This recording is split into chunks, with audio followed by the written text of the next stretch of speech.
ያስታርቋቸዋል። መምህራንን ቢጣሉስ ማን ያስታርቃቸዋል? መጻሕፍት። ስለዚህ እኒህን አባት የምታውቋቸው አንጋፋው ታላቁ እኔ እንደ እንግዳ በሚዲያ አይደለም ማውቃቸው አብሬያቸው ቁጭ ብዬ ታሪካ ነገሥት ባታ ለማርያም መጽሐፈ ሊቃውንት የሚባል አብረን ተምረናል። ጠዋት ብሉይ ኪዳን ያስተምራሉ ከየኔታ ክፍሌ ተቀብለው ከሰዓት ደግሞ ከኛ ጋር ቁጭ ብለው ራሳቸውን ዝቅ አድርገው መጽሐፈ ሊቃውንት ይማራሉ። ያልተማሩት የቤተ ክርስቲያን ትምህርት የለም። አመስግኑት እስቲ እግዚአብሔር። እና ዘመኑን መከራ ስታሳዩአቸው የከረማችሁት በመጨረሻ ደግሞ ግሩም በሚሆን ትሕትና አቻ በማይገኝለት ትሕትና ቤተ ክርስቲያኒቱ ሳትሆን የተሳሳትኩት እኔ ነኝ፣ ይህን ተናግሬ ስወርድ ደቀ መዛሙርቶቼ ማስተምራቸው ተማሪዎቼ የኔታ እንዲህ ብለው እኮ አላስተማሩንም ብለውኛልና እኔ ነኝ የተሳሳትኩ ብለው ዝቅ ብለው በትሕትና ይጠየቋቸው። እስኪ አመስግኗቸው። ማን አለ እንዲህ የሚጠይቅ? በትሕትና ሰብከውናል። በትሕትናቸው ዝቅ ብለው የኢትዮጵያን ሕዝብ 100% የተሳሳትኩ እኔ እንጂ ቤተ ክርስቲያኒቱ መጻሕፍት አይደለም ብለው በይቅርታ የኢትዮጵያን ሕዝብ ያስደመሙት ታላቁ አባት ዛሬ እዚህ ደብር ተገኝተዋል። አመስግኑት እስቲ እግዚአብሔር። አመስግኗቸው። ንጹሕ ቅዱስ ናቸው። አዲስ አበባ ሊቀ ጉባኤ ሆነው የታሪካ ነገሥት ባታ ለማርያም ገዳምን ይመሩ ነበረ። ደሞዙም ይቅርብኝ፣ ሁሉም ይቅርብኝ፣ አልፈልግም ከቆሎ ተማሪ ጋር ነው መኖር ያለብኝ ብለው ደሞዛቸውን ጥለው ሁሉን ነገር ጥለው ሄደው እዚያ ደብር ያስተዳድራሉ። ጉባኤ አራቱን ጉባኤ ዘርግተው ያስተምራሉ። አራት አይናው ታላቁ አባ ገብረ ማርያም ቆሞስ የደብራችን ዋና አስተዳዳሪ ጋብዘውልናልና ለክብራቸው ሲባል በተራ በኔ ከሚጋበዙ ይልቅ የደብራችን አስተዳዳሪ እንዲጋብዙልኝ ይጋብዛለሁ። እሳቸው ይጋብዙልናል፣ እሳቸው ያስተምሩናል። ግድ የለም እሳ ጋብዙልን አባታችን ታላቅ አባት ስለሆኑ። እሺ ሰዓት አትብላ፣ ግድ የለም ያንተ ቃል ቃሌ ነው ብለውናል። እንግዲህ እሳቸውን እኔ ጋብዝላቸዋለሁ። አራት አይና አባ ገብረ ማርያም በሰሜን ጎንደር ሀገረ ስብከት የአራት ጉባኤ መምህር ናቸው።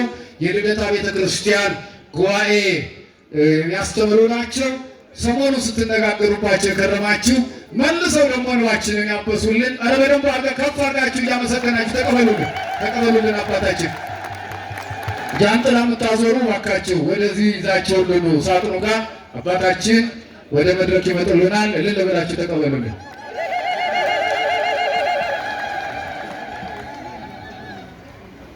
በስመ አብ ወወልድ ወመንፈስ ቅዱስ አሐዱ አምላክ አሜን። ኢየሩሳሌም ኢየሩሳሌም እንተ ትቀትሎሙ ለነቢያቲሃ ወትቤግሮሙ ለሐዋርያቲሃ። ኢየሩሳሌም ኢየሩሳሌም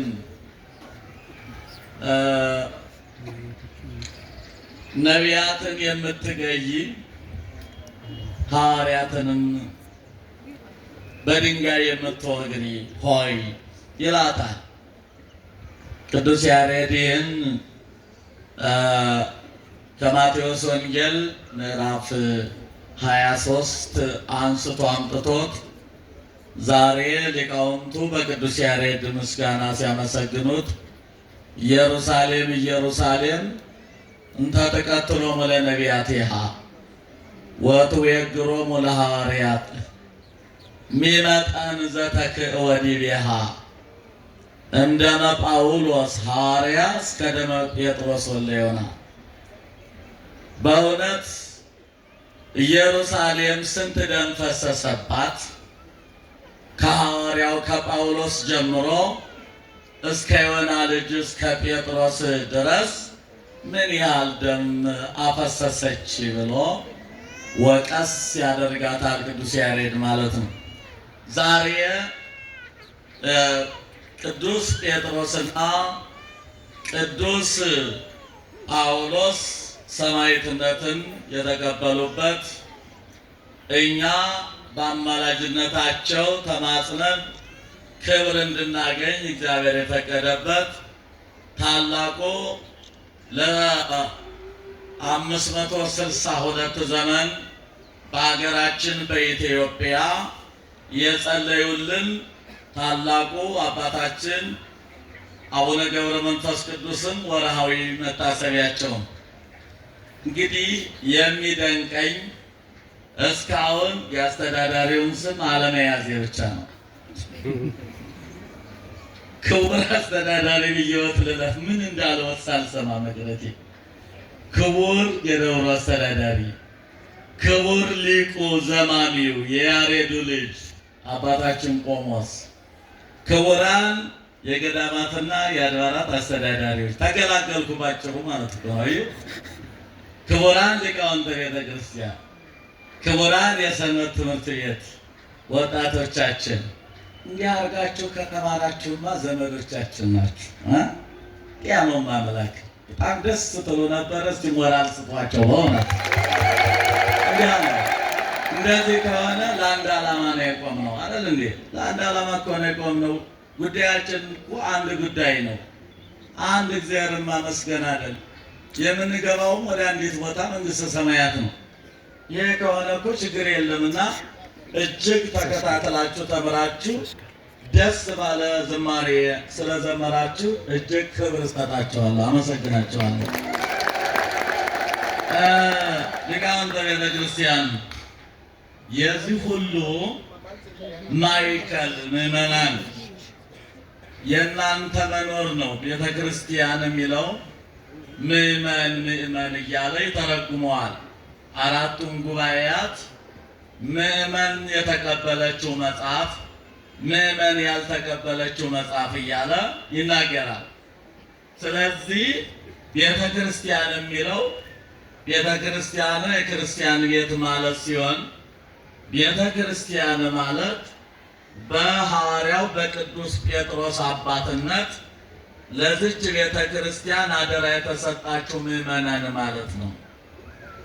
በዛሬው ዕለት እንግዲህ የተከበራችሁና የተወደዳችሁ የክርስቶስ ቤተሰቦች አሁን ዛሬ ሰማዕትነት የተቀበሉበት ቀን ነውና በረከታቸው ይድረሰን። እግዚአብሔርን እናመስግን። አባቶቻችን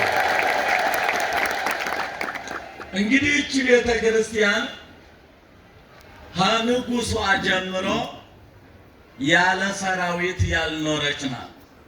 ወገኖች ንጉስ ያለ ሰራዊት አይኖርም። ይህን እንድናውቅ ብዙ ጊዜ ንጉስና ሰራዊትን ለመነጣጠል ብዙ ጊዜያችን ቤተ ክርስቲያን ሲዋጓት እናያለን።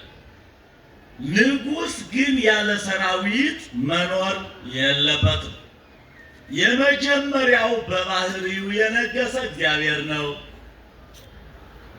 ስለዚህ ሰራዊተ መላእክት ዛውን ሰራዊቱ የሰራዊቱ ብዛት የሰራዊቱ ማነስ እያልን ለንጉሱ የምንሰጠው በባህሪው ሌላ ያላነገሰው መንግስቱ ጌትነቱ የባህሪው የሆነው እግዚአብሔር ከዓለም በፊት ብቻው ኑሮ ዘመናትን አስገኝቶ ራሱ በባህሪው ንጉስ ነው።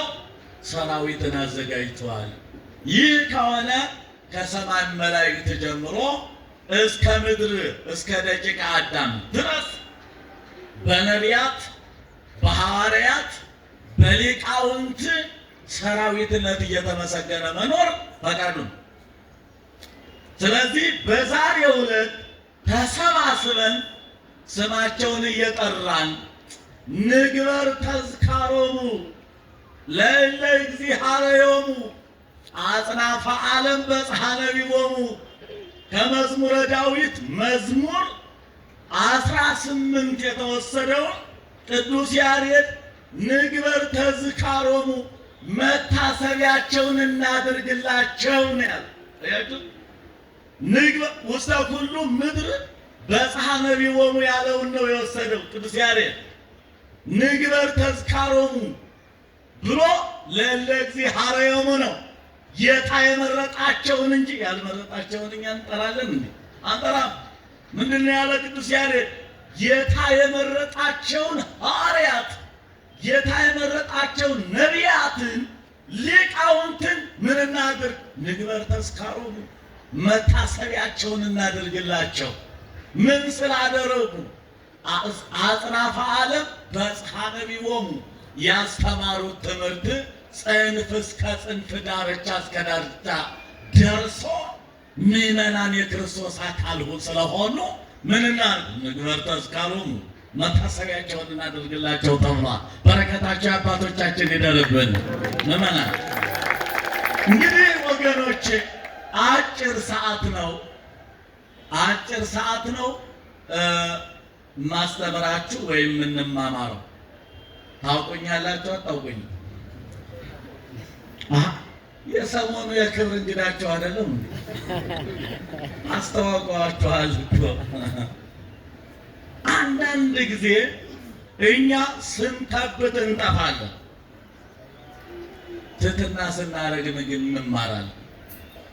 በድሮ በአባቶቻችን ዘመን በመጽሐፍ ትምህርት ቤት አባቶች አሁን አንግባባም፣ ይቅርታ አድርጉልኝ፣ እውቀታችንም ጠባብ ነው፣ አንሰፋም። ጠበብ አድርገን ተምረን ወዲያውኑ ወጣ ማለት ስለምንፈልግ ጠባቦች ነን ያሁን እንጂ በድሮ ሊቃውንት በድሮ መምህራን ደቀ መዛሙርት ትርጓሜ ተምረው ከወጡ በኋላ ግማሾቹ ተቃዋሚ፣ ግማሾቹ መልስ ሰጪ ሆኑ ነበር ይባላል።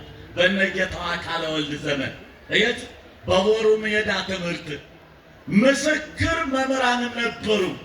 ተሰባስበው ሄደው ስለ ምስጢረ ሥላሴ ስለ ምስጢረ ሥጋዌ ግማሾቹ ተቃራኒ ሆኑና እንዲህ ነው ብለው እየተቃረኑ ሲያነሱ የእግዚአብሔር ቃል ልክ በመናፍቃኑ ቦታ ሆነው ይከራከራሉ። ሌሎቹ ደግሞ መልስ ሰጪ ነው እርስ በርሳቸው ይወያዩ ነበር። ይህን እናውቃለን። በአሁኑ ሰዓት ግን የለም።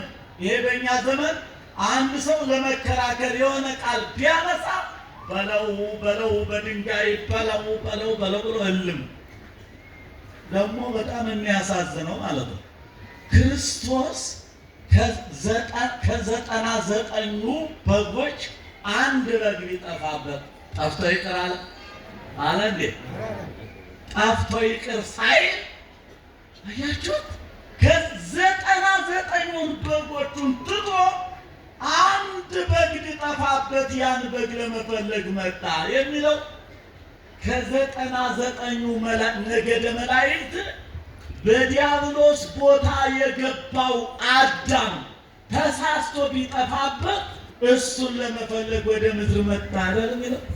ታዲያ በጉን መፈለግ በጉ እንዳይጠፋ መጠበቅ ወይስ በጉን ቀበሮ ይብላው? በጣም ያሳዝናል።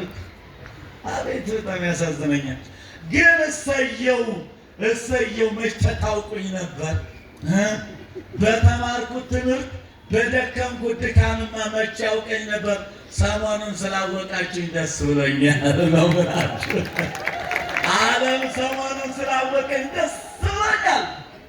እግዚአብሔር የተመሰገነ ይሁን። በዛሬው ዕለት ታላቁ ቅዱስ ጴጥሮስ ታላቁ ቅዱስ ጳውሎስ በተለይ እነዚህ ሁለቱ ከንስሐ የተመለሱ ናቸው። አይገርም? እነዚህ ሁለቱ ሰማዕታት በንስሐ የተመለሱ ናቸው። ከመንገድ መሰናከል አግኝቷቸው ነበር። በተለይ ሁለቱ ቅዱስ ጳውሎስ የነበረው የአይሁድ ሹም ነበረ ነው የሚለው ግብረ ሐዋርያት። ይገርማቸዋል። ራሱ ይላል በክርስቶስ ያመኑ ምዕመናንን የሚደበድብ ነበረ። ቅዱስ እስጢፋኖስ በአይሁድ ሲደበደብ ርኢኩ ወልድ ይነብር በየማኑ ወልድ በአባቱ ቀኝ ተቀምጦ አየሁት ብሎ ቅዱስ እስጢፋኖስ ሊቀ ዲያቆናት ቀዳሜ ሰማዕት ከሐዋርያት ቀድሞ ሰማዕትነትን የተቀበለ ያ ታላቅ ሐዋርያ ቅዱስ እስጢፋኖስ ደግሞ ለሰማይ ደጅ ለእግዚአብሔር ልጅ አበጀለት ብለው በድንጋይ ወግረው ቀጥቅጠው እስጢፋኖስን ሲገሉት ቅዱስ ጳውሎስ ልብስ ሰብስቦ ይጠብቅ ነበር። የደብዳቤዎች የገዳዮችን የቀጥቃጮችን ልብሳቸውን የሚጠብቅላቸው ጳውሎስ ነበር። አያችሁ እንግዲህ ከድብደባው ተሳትፎ ነበረው ማለት ነው። ይሄ ብቻ አይደለም። በክርስቶስ ያመነ ክርስቶስ ከመጣ በኋላ የአይሁዳዊነት ቀርቶ ኖ እያለ የብሉይ ኪዳን ኦሪት አለፈች፣ እነሆ ወንጌል መጣች፣ እኔ ነኝ በነቢያት ሲነገርልኝ የነበረ እኔው ነኝ አምላክ የባህሪ አምላክ ተቀበሉኝ መኑኝ እያለ ሲያስተምር ምዕመናን መጥተው በክርስቶስ ሲያምኑ ቅዱስ ጳውሎስ በክርስቶስ ለምን አመናችሁ ብሎ ከአይሁድ ቃስድነት ተሹሞ ነበር ይላል። ምን ማለት ነው? የጎበዝ አለቃነት። የጎበዝ አለቃነት ተሹሞ በክርስቶስ ያመኑትን ምዕመናን እያሰረ ወደ ኢየሩሳሌም ይወስድ ነበር። አይገርማችሁ? እንዲህ ያለ ሐዋርያ መጨረሻ ላይ በሐዋርያት ሥራ ምዕራፍ 9 ላይ አምላካችን እግዚአብሔር መብረቅን ብልጭ አደረገና ሁለት ዓይኑን ድርግም አደረገ፣ አጠፋው። ጳውሎስ እያለ ጠራው። ምንድነው አለው? ለምን ትሰደደኝ? ለምን ነው የምታሳድደኝ አንተ? እንዴት አሳደድኩ ሲለ ምዕመናንን በእኔ ስም ያመኑትን ምዕመናን ከዋሉበት አላሳድር ካደሩበት አላውል የምትል አንተ አይደለህም እንዴ? የሰይፉንን መውጊያ በእግር ረግጠው ሰይፉንን ወይም ሰይፉን እንዳለ የተሳለውን ሰይፍ በእግር ቢረግጦት ሰይፉ ነው የሚጎዳ ወይስ ሰይፉን የረገጠው ነው አለው ይላል። አያችሁ ምን ማለት ነው? ሰይፉን የነኝ እኔ ጋራ ግብ ግብ ገጥመ ያዋጣሃል ወይ እቆርጥሃለሁ እለይሃለሁ እያወቅም እያችሁ እንዲህ ብሎ በታምራት የመለሰው ሐዋርያ ነው። ከዚህ ተነስቶ እስከ ዓለም ዳርቻ የዓይኑ ቅርጽ ውልቅ ውልቅ ብሎ እኛ ይሄንን ሰማይ ጠፈር የሚባለውን ለዓይን ማረፊያ ሰጥቶናል። ጠፈር ባይኖር ኑሮ ዓይናችን ወልቆ ከአድማስ ውጭ ስንሄድ ዓይናችን ይፈሳል። ይህ ጠፈር የተሰራው ለእኔና ለእናንተ ዓይን ማረፊያ ነው። ስለዚህ ቅዱስ ጳውሎስ ከዓለም ዳርቻ ሂዶ ዓይኑ እስኪወልቅ ድረስ አስተምሮ ዛሬ በአማላጅነቱ እኔና እናንተ እንድንድንበት ዘተወክፈ ኪያክሙ ኪያየ ተወክፈ የማቴዎስ ወንጌል ምዕራፍ 10 ላይ እናንተን የተቀበለ እኔን ተቀበለ፣ እኔን የተቀበለ አባቴ መንፈስ ቅዱስን ተቀበለ ተብሎ በዛሬው ዕለት ለእኔና ለእናንተ አማላጅ የሆነን ታላቁ ሰማዕት ቅዱስ ጳውሎስ ከዚህ ነው የመጣ። ዛሬ በሩ የተዘጋ የሚመስላችሁ ኃጢአት ከብዶባችሁ ለቄሶቹ ለመናዘዝ ተጨንቃችሁ እጅግ በጣም ገደል የሚያህል ኃጢአት አስጨንቋችሁ ከሆነ ኑ ግድ የላችሁም፣ እግዚአብሔር ይንድላችኋል። ፈያታዊ ዘየማን በቀኝ የተሰቀለው ያ ወንበዴ በ3 ሰዓት ሲድን አላያችሁት? በ3 ሰዓት ልዩነት ተዘከረኒ በውስተ መንግሥትከ አመ ትመጽእ በመንግሥትከ በጌትነት በምትመጣበት ጊዜ አስበኝ ሲለው ዮም ትሄሉ ምስሌ ንስሐ ከገባ ዛሬ ከኔ ጋር ትኖራለህ አለው። ክብር ምስጋና ይግባው ለአምላካችን ለሰራዊት ጌታ። ስለዚህ የዛሬዎቹ አባቶቻችን በተለይ መሰናክል አግኝቷቸው የተመለሱ ናቸው። ቅዱስ ጴጥሮስን እንውሰደው። ከአሳ አስጋሪነት ተጠራ እና ተከተለኝ ተባለ። እየተከተለ ሄደ። ከመንገድ ብዙ መሰናክል አገኘው። ጌታችን መድኃኒታችን ኢየሱስ ክርስቶስ በማቴዎስ ወንጌል ምዕራፍ 16 ቁጥር 21 ላይ ናሁን አርግ ኢየሩሳሌም አለ። ኖ ወደ ኢየሩሳሌም እንሄዳለን ወይ ሕዝብ ወለወልደ እጓለ እመሕያው የሰውን ልጅ እኔን ይይዙኛል ወይ ይሰቅልዎ ይሰቅሉኛል ወይ ይቀትልዎ ይገሉኛል ወይ ተነሳ በሳልስት ዕለት ግን በሦስተኛው ቀን ሞትን ድል አድርጌ እነሳለሁ አለው ለቅዱስ ጴጥሮስ ይላል።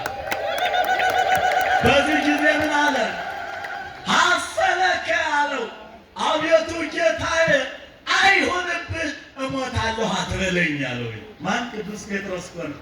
እሞታለሁ አትበለኝ፣ ሐሰነከ እንዲህ ትል ዘንድ አይገባህም አለ። ለምን ቢባል አንደኛ ሐዋርያት ሊሾም ነውና ሹመት እንዳይቀርበት ያ መተርጉም፣ ሁለተኛ ለፍቅሩ ይሳሳልና ሙቶ የሚቀር መስሎት ተሳስተፈል። አንተ አለው ሁን እንድሬ ሰይጣን አለው ይላል። አንተ ሰይጣን ከኔ ወግድ አለው። አንተ የነቢያትን ትንቢት ታሰነካክላለህ እንዴ? ወይስ ሙቼ ፈርሼ በስብሼ ብቀር መሰለህ እንዴ? አንተ እንዴት እኔን አትሰቀል አትሙት ማለት ምዕመናን አይዳኑ ዓለም አይዳን ማለት ነው ብሎ ገሰጸው። አባሮ ነው ይርበቷል። ከዚህ ተነስቶ ነው ዛሬ ፓትርያርክ ሆኖ ፓትርያርክ ለሆኑት ሁሉ መሪያቸው የሆነው ቅዱስ ጴጥሮስ ከዚህ ወግድ ከተባለ በኋላ ዛሬ በኃጢአታችሁ ወግድ ብሎ ተቆጣችሁ ከሆነ አይጨክንባችሁም፣ ነገ ይጠራችኋልና ምዕመናን አትሸሹ፣ አይዟችሁ በኃጢአት ምክንያት።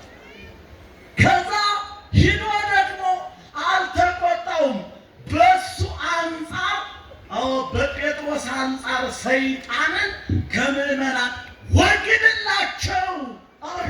ወግድላቸው ብሎ በጴጥሮስ አንጻር አባረረበት። ተመልሶ ግን ስለ ሃይማኖት መሰከረ።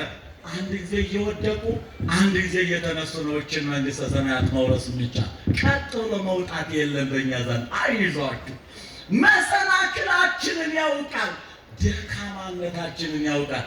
እስመ አንተ አሉ ሐዋርያ እስመ አንተ ተአምር ድካመ ነፍስህ፣ የሰውን ደካማነቱን ምን ትላለህ አለ አንተ ታውቃለህ ተብላ። ስለዚህ ሄደና አንድ ጊዜ ቂሳርያ እዚህ ምዕራፍ ሳንወጣ ቂሳርያ ላይ ስብሰባ አደረገና ክርስቶስ ጠየቃቸው። ክርስቶስ አንዳንድ ጊዜ ይተኛል፣ ሲተኛ ያዩታል።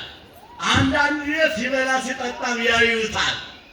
ከቶ ሎቱ ስብሐት ይበላል፣ ይጠጣል፣ ደከመኝ ብሎም ይተኛል።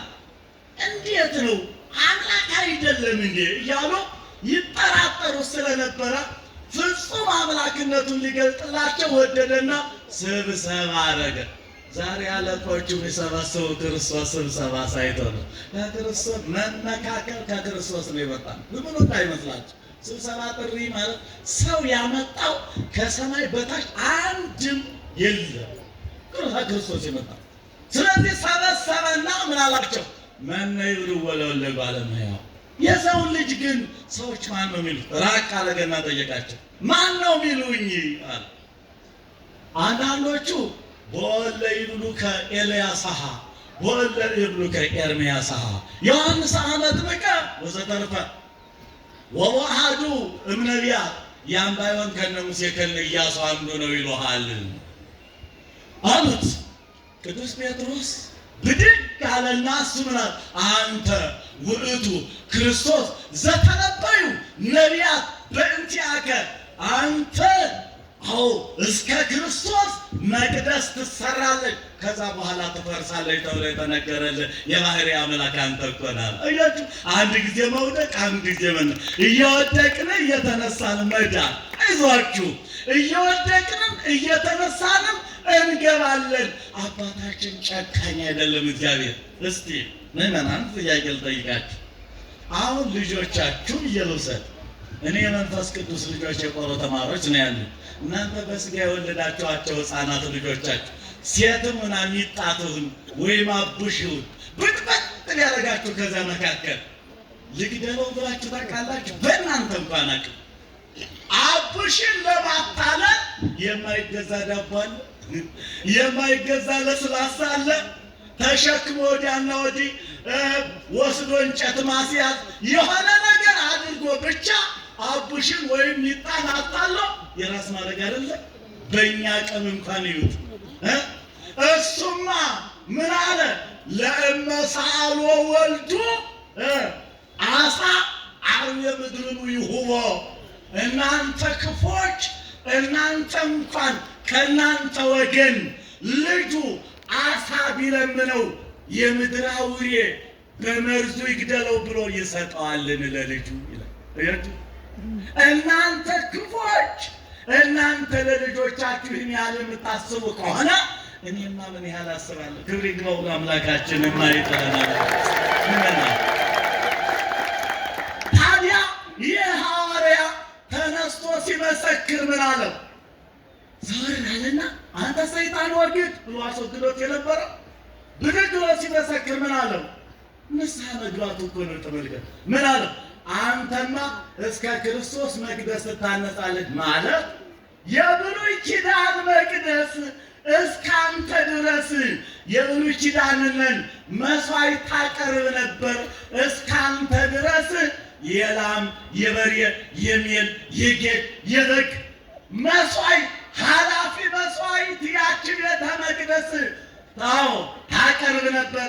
አሁን ግን አማናዊ ቤተ መቅደስ አንተ ነህ፣ ወይም ደግሞ በቤተ መቅደስ አንተ ራስህ በስንዴና በወይን አምሳል ትሰዋልን አለ ብሎ መሰከረለት። ይገርማችኋል ምዕመናን። ታዲያ ይሄን ባለው ጊዜ ምን አለ? አንተ ፈካለው ጴጥሮስ አንተ አለት ነህ፣ በአንተ አለትነት ምእመኔን፣ በአንተ መሰረትነት ምእመናንን ባለቤት አደርጋቸዋለሁ ተባላችሁ እኮ ደስ ይበላችሁ እንጂ ምእመናን አያችሁ። በአንተ መሰረትነት እኮ በአንተ አባትነት ምእመናንን ባለቤት አደርጋቸዋለሁ። ለዚህ እኮ ነው ዛሬ ይህን ያህል ህንፃ ሰሩ፣ ይሄ እናንተ ጉዳይ ነው፣ ምእመናን ይሄ እናንተ ነው፣ ይሄ እናንተ ነው የምትባሉበት ምክንያት እናንተ ባለቤቶቹ ስለሆናችሁ፣ ስለ ቤተ ክርስቲያን የሚገዳችሁ ስለሆነ እኮ ነው። ታዲያ ይሄ ታላቅ አባት ይህን ካለው በኋላ አልተወውም። ምስጢረ መለኮቱን በደብረ ታቦር ራሱ በተራራው ላይ ሲያሳይ ወይም ሐዋርያት ባያዩም እንኳን ይጠራጠሩ ስለነበረ እስኪ ይዩኝ ማንነቴን ብሎ ወደ ደብረ ታቦር ተራራ ሲወስደው ራሱ ቅዱስ ጴጥሮስን በዋናነት ያዕቆብን ዮሐንስን ሦስቱ ክርስቶስ አፍለኛ ስላልሆነ ጥንተ ቀራቢዎቹም እነሱ ስለሆነ ወስዶ ደብረ ታቦር ተራራ ላይ አውጥቶታል። በመጨረሻ ወደ ዛሬው ዕለት መጣሁላችሁ። አጭር አድርጌ ወደ ዛሬው ዕለት ስመጣላችሁ እነዚህ ታላላቅ ሐዋርያት ቅዱስ ጳውሎስ ያመነው ክርስቶስ ባረገ በ8ኛው ዓመት ነው። ኋላ ነው ያመነው በተአምራት ቅድም እንደነገርኳችሁ። ቅዱስ ጴጥሮስ ግን ከመጀመሪያ ጀምሮ ተከትሎታል ብያችኋለሁና አምላካችን እግዚአብሔር በዚህ ምድር የማዳን ስራውን ሰርቶ ከጨረሰ በኋላ ተሰቀለ፣ ስጋውን ቆረሰ፣ ደሙን አፈሰሰ፣ ዓለሙን አዳነ። ሞት ዲያብሎስን አጥፍቶ በ3ኛው ቀን ከሙታን ተለይቶ ተነስቶ በዚህ ምድር ለ40 ቀን መጽሐፈ ኪዳንን እያስተማረ ከቆየ በኋላ አረገ። ባረገ በ10ኛው ቀን አንዱ አካል መንፈስ ቅዱስን ላከላቸው ወይም መጣ መንፈስ ቅዱስ። በዛን ሰዓት መንፈስ ቅዱስን ተቀብለው ሐዋርያት ሀገረ ስብከት ተከፋፈሉ። በቅዱስ ጴጥሮስ ፓትርያርክነት ቅዱስ ጴጥሮስ አይገደብም። በየቦታው እየገባ በ11 ቦታ እየገባ ያስተምራል። ሌሎቹ ግን ሀገረ ስብከት ተከፋፈሉ። ዛሬ ፓትርያርኩ በየቦታው ጣልቃ ቢገቡ ሀገረ ስብከት ተብሎ አይሰጣቸው። የበላይ የሆኑበት ምክንያት በዚህ ነው ማለት ነው። ስለዚህ ቅዱስ ጴጥሮስ መጨረሻ ላይ ወዴት ሄደ? ወደ ሮማዊቷ ወደ ወንበሩ። ወንበሩም የተሰጠው ፓትርያርኩ ነው የተቀመጠ ሮም ላይ ነው። ትልቁ ወንበር የፕትርክና ወንበር የነበረው ሮም ላይ ነው።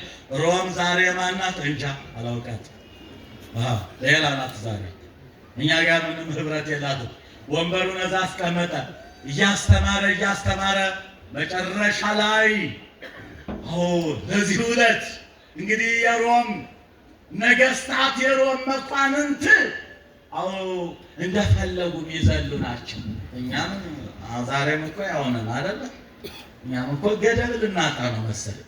ደግሞ እንደው እንዳታጋንኑብኝ እኛም እኮ ገደብ እያጣን ነው። ገደባችን አንድ ነው። አንዲት ሔዋን ነው የተሰጠን። አንድ አዳም ነው ለአንዲት ሔዋን የተሰጠ አይደል እንዴ? አዎ ለአንድ አዳም ብዙ ሔዋን ተሰጥቷል። ለአንዲት ሔዋን ብዙ አዳም ተሰጠ አልተሰጠም? ከዛ ገደብ ለመውጣት የአሕዛብን ስራ ለመስራት እኛም የተቀናጣን ይመስላል። ለዚህም ነው እግዚአብሔር ፊቱን ዘወር ያደረገ የሚመስል። ስለዚህ ምዕመናን በዛን ሰዓት ሮም ከተማ ገብቶ ያስተምር ጀመር። ወደ ዛሬው ዕለት እንምጣ። እያስተማረ የሮምን ምዕመናን አሳመናቸው። ቅዱስ ጴጥሮስ ስለ ቅድስና ያስተምር ነበር። ስለ ቅድስና በንጽህና በቅድስና ኑሩ ነው የሚለው። እንዲህ ሲል ግን መንናችሁ ሂዱ አላለም። እንታስተውሉልኝ ይገባል። በንጽህና ኑሩ ሲል አንዲቱ መንገድ ምንኩስና ናት፣ ትታወቃለች። እሷም ብቸኝነት ነው። አንዲቷ መንገድና የመጀመሪያይቱ ድንግልናንም ያመጣችው ይህንን ሁሉ ትውልድ የፈጠረችው ቅድስቷ ጋብቻ ናት። በዚች ጋብቻ አንድ ወንድ ለአንዲት ሴት፣ አንዲት ሴት ለአንድ ወንድ ተወስናችሁ በንጽህና በቅድስና ኑሩ ነው ያለ ቅዱስ ጴጥሮስ። ሌላ አላስተማረም። ታዲያ ምዕመናን በተለይ ሴቶቹ የሮም ሴቶች ከየትም ባሎቻቸው እየዘለሉ ሲመጣ እንዲያውም ከእናንተ ጋር ይቅርብ፣ ስለ ንጽህና ስለ ቅድስና ተምረናል። ከተወሰናችሁ በእኛ ተወሰኑ፣ እኛ ነን ሚስቶቻችሁ፣ ካልሆነ ግን በቅድስና በድንግልና ራሱ ብቻችንን እንኖራለን አሏቸው። በዚህ ሰዓት ከፈለግነው ዘለን አውደን ስንመጣ የማይናገሩን የነበሩ እኒህ ሴቶች ምን ሆነው ነው እንዲህ አሉት ብለው ሲጠይቁ ሐዋርያው ቅዱስ ጴጥሮስ እያስተማራቸው ብቻችሁን ኑሩ እያላቸው ነው ብሎ ነገር ተሰራበት። ሮማ አደባባይ ላይ ነው ያዙት ተባለ። ያዙትና አምጡት ይገደል ተባለ። ቅዱስ ጴጥሮስ ፓትርያርኩ በዚህ ሰዓት ሴቶች መላ አያጡም ይላል። ጥሩ ለጥሩ መላ ጥሩ ነው፣ መጥፎ መላ ግን መጥፎ ነው። አሾልኮ ለመስደድ የሚደረገው መላ ያይሳ አይራ፣ ቅድስና ያለው መላ ግን መልካም ነገር። ምን አሉት ቅዱስ ጴጥሮስን? ባሎቻቸው እንዳይገሉት ብለው ቅዱስ ጴጥሮስ አሉት። አቤት! እንግዲህ አንድን አትክልት ሁልጊዜ ውሃ ሲያበዙበት ይቀጭጫል። ፀሐይ እያሳዩ ፈታን አየርን እየሰጡ ያም ቢንከባከቡት ግን ያድጋል። ስለዚህ ያስተማርከን ትምህርት እጅግ ብዙ ስለሆነ ትንሽ ቀን አርፈህ ለተወሰነ ጊዜ አርፈናልን አሉና ወዴት ይሰዱታል? ከሮም ከተማ አስወጥተው ወደ ቀጠሪቷ ሮም ይሰዱት። እየበረረ ወጥቶ ሲሄድ ክርስቶስ ከገጠሪቷ ከተማ ወጣ ካለ ቦታ ላይ መቶ ድቅን አለው። ከፊቱ መስቀሉንም አሳየው። አንተ ፈጣሪ ኢየሱስ ክርስቶስ አይደለም እንዲህ አለ። ነኝ አለ። ቀድሞ በኢየሩሳሌም እንደተሰቀልክ በሮም ልትሰቀል ነው እንዴ? ሁለተኛ አለው ቅዱስ ጴጥሮስ። እንዲያ ሁሉ እኮ ራሱን አሸሽ አለው። አንተማ ሸሽተህ ሄድክ፣ እንዲሁ መልሼ ልሰቀልላት እንጂ አለው። በዚህ ሰዓት እሱ ፈርተህ ለምን ሸሸህ ነው ብሎ ነው አለና ወደ ሮም ከተማ ሂዶ የፈለጋችሁትን አድርጉኝ ያላቸው። በዚህ ሰዓት የሮም መኳንንት ኔሮን፣ በተለይ ኔሮን ቄሳር ነው ዛሬ አንገታቸውን የሰየፈው ሰማዕትነትን እንዲያገኙ ያደረጋቸው። ኔሮን ጨካኝ የሮም ንጉሥ ነው። በዚህ ሰዓት ቅዱስ ጴጥሮስ በምን ይሞት ሲባል በተራዳ ተሰቅሎ ይሞት ተባለ። መስቀል ይዘጋጅና እንደ ፈጣሪው ተሰቅሎ ይሞት። ዘኢጾረ መስቀለ ሞቴ ይክል ጸመደኒ፣ መከራ መስቀሌን ያልተቀበለ እኔን ያልመሰለ ደቀ መዝሙር ሊሆን አይገባውም አላለም ክርስቶስ አምላካችን። በዚህ ሰዓት በመስቀል ይሰቀል ስለተባለ ተራዳ፣ የመስቀል ተራዳ አቁመው ሲያበቁ ወደ ላይ ሰቅለው በመስማር ሊመቱ ሲሉ ቅዱስ ጴጥሮስ እንዲህ አለ፣ ይሄማ ዙፋን እኮ ነው፣ የአምላኬን መስቀል እኩል እንደ አምላኬ መሰቀል የለብኝም። ዙፋኑ ስለሆነ እኔ ቁልቁል ራሴን ሁኜ መሰቀል አለብኝ። እያችሁ ሃይማኖት እንዲህ ብለን ምንገባባት ናት። እያላገጥን ምንገባባት አይደለንም። ምናምን መስቀል ራሱ ዙፋን ሆኖ ከመሰቀሉ አልፎ እንዲያውም ቁልቁል አድርጋችሁ ስቀሉ እስከመባል ድረስ ተደርሶ ነው በሃይማኖት አልፎ ከዚህ ክብር የሚደረሰው ወገናችን። ቁልቁል ራሱን ተሰቅሎ በዛሬው ዕለት ነፍሱን ከስጋው ለይቶ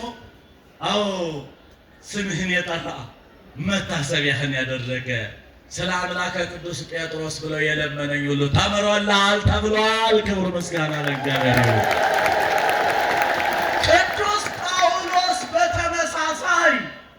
ቅዱስ ጳውሎስ በተመሳሳይ የኔሮን ቄሳርን ቤተሰቦች ያስተምር ስለነበረ ለምን ቤተሰቤነን አስተምሮ እንዲጠመቁ አደረጋቸው አለና በዛሬው ዕለት መጽሐፍ አንዳንድ ጊዜ አንዳንዱ ሊቃውንት የሞቱበት ዘመናቸው አይገናኝም ይሏሉ ነው።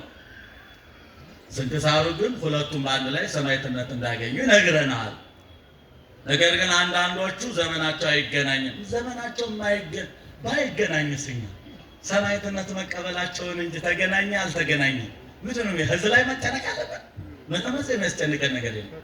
ስለዚህ እሱም የኔሮንን ቤተሰቦች እያስተማረ ሁሉም ወደ ክርስትና ስለገቡ ለምን ክርስትናን ያስተምርብኛል ብሎ ኔሮን ቄሳር በዚሁ ዕለት አንገቱ ሊሰየፍ እንዲህ ይላል ስንክሳር። ይገርማቸዋል። አንገቱ ሊቆረጥ ሲል አንዲት ሴት ልጅ አገኘ። እንዳይፈራ ብሎ እስቲ ልብስሽን ስጭኝ አላት ይላል ስንክሳሩ። ልብስሽን ስጭኝ አላትና ሰጠችው። እንዲህ ተሸፋፈነና አንገቱን ሰጠ። አንገቱን ቆርጠው ጣሉት። ከዛ በኋላ ግን ቅዱስ ጴጥሮስና ቅዱስ ጳውሎስ ለዛች ሴት በሕይወተ ሥጋ እየተመላለሱ አሳያል። አሁን ብንቆረጥ በመንግሥተ ሰማያት እንዲሆነ እንኖራለን እንደኛ ሁኑ ብለው አስተምረው ቃል ኪዳን ተቀብለውልን በዛሬው ዕለት ስማችሁን የጠራ መታሰቢያችሁን ያደረገ ሁሉ ይማርላችኋል ተብሎ እነሆ የተነገረበት ቀን ነው። እንኳን ደስ ያላችሁ፣ እንኳን ደስ ያላችሁ ምእመናን። ስለዚህ አምላከ ጴጥሮስ፣ አምላከ ጳውሎስ፣ አምላከ ቅዱስ ገብረ መንፈስ ቅዱስ በረከቱ፣ ጸጋው፣ ጌትነቱ፣ አባትነቱ የተዋሕዶ አምላክ አይለየን። ሀገራችን ኢትዮጵያን ተዋሕዶ ሃይማኖታችን ውድ ምእመናን እናንተን አያሳጣን። ወስብሐት ለእግዚአብሔር ይቆያል። ከፍ አድርጋችሁ አመስግኑልን አባታችንን። ድገሙት፣ ሰልሱት። አባታችን ረጅም ዕድሜ የተሟላ ጤንነት እግዚአብሔር ይስጥልን። ደስ አላላችሁም? ደስ ካላችሁ እስኪ አንዴ ልምታ በእውነት አባታችን